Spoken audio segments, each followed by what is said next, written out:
catalogue est-il en décalage avec ce qui s'est dit du côté des professionnels? Alors sur certains aspects, non. Par exemple sur l'idée que les maisons de disques ont intérêt à développer des formes de marketing qui personnalisent énormément la recommandation. Bon, c'est une idée assez classique, mais on est d'accord là-dessus.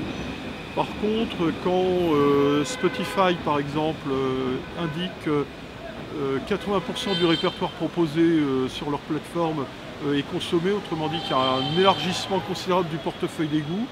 Nous, c'est pas du tout ce qu'on observe chez les jeunes publics, où il y a au contraire une très forte concentration sur un nombre restreint d'artistes.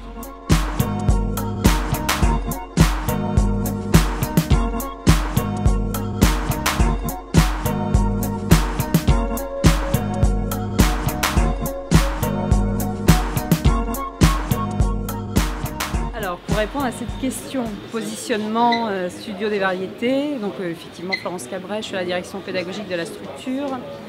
Positionnement du studio des variétés et les conservatoires, est-ce qu'il y aurait des différences de contenu, de pédagogie, d'être plus référent musique actuelle ou pas?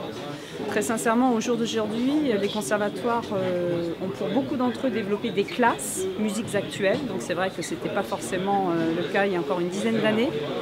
Mais beaucoup de conservatoires développent des classes de musiques actuelles et il n'est pas rare que le pont qu'il puisse y avoir, c'est entre les intervenants en fait. C'est-à-dire que beaucoup de nos formateurs peuvent travailler au sein de structures comme les conservatoires et inversement, beaucoup d'artistes qui fréquentent les conservatoires peuvent venir aussi à un moment donné de leur parcours au studio des variétés. Donc en tout cas, si quand bien même il y aurait encore de l'opposition, moi c'est vrai que c'est pas un débat qui m'intéresse aujourd'hui parce que je pense que la pratique et l'éducation artistique en ont trop souffert de ces clivages et que ce qui est le plus intéressant c'est de voir comment on peut créer des passerelles dans des savoirs dits nobles et d'autres qui le seraient moins parce que plus enclins à l'autodidactie comme peuvent l'être en effet les musiques actuelles, en tout cas certains courants à l'intérieur des musiques actuelles. Alors, comment on se positionne par rapport aux pratiques amateurs? Au cours Florent, il y a des cours pour les adultes et il y a aussi des cours pour les enfants.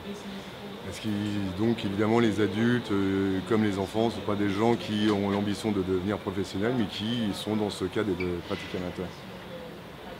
Il y a une différence, elle est notable, c'est que l'investissement n'est pas le même, ça reste dans le cadre du loisir, ça reste dans le cadre du plaisir, ou même comme elle le disait tout à l'heure, juste pour la prise de parole, c'est toujours un peu... Quand tu travailles, je sais pas, dans l'industrie, tu peux très bien faire du théâtre parce que ça te rendra toujours service quand il y aura une réunion, de prendre la parole, de pouvoir avoir un flow de diction. Donc c'est toujours, les arts apportent toujours dans la vie quotidienne. La musique, on va dire un peu moins, mais sur la prestance, la tenue du corps, la prise de parole aussi, c'est aussi très important. Dans le cadre des gens qui veulent être non pas professionnels, mais que ça va être utile pour eux dans leur vie, il y a toujours des intérêts. Après évidemment, ceux qui s'inscrivent dans un cursus sur 3 ans, leur ambition n'est pas la même.